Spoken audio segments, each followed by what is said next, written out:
Hello everyone, kumusta kayong lahat?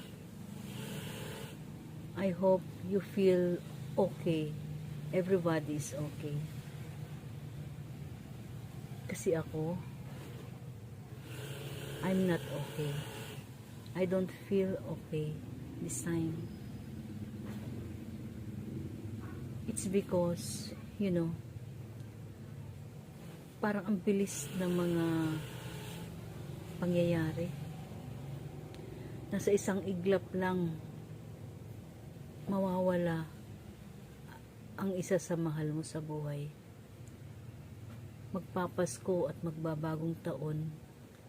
Pero eto, malungkot. Ang hirap pala ng ganito.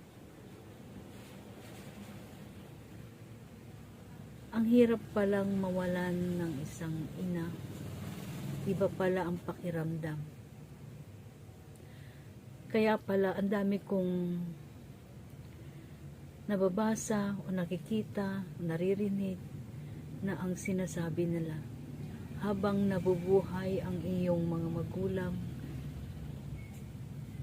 higit sa lahat ang inyong ina, iparamdam nyo kung gaano sila kahalaga. Ito pala yun.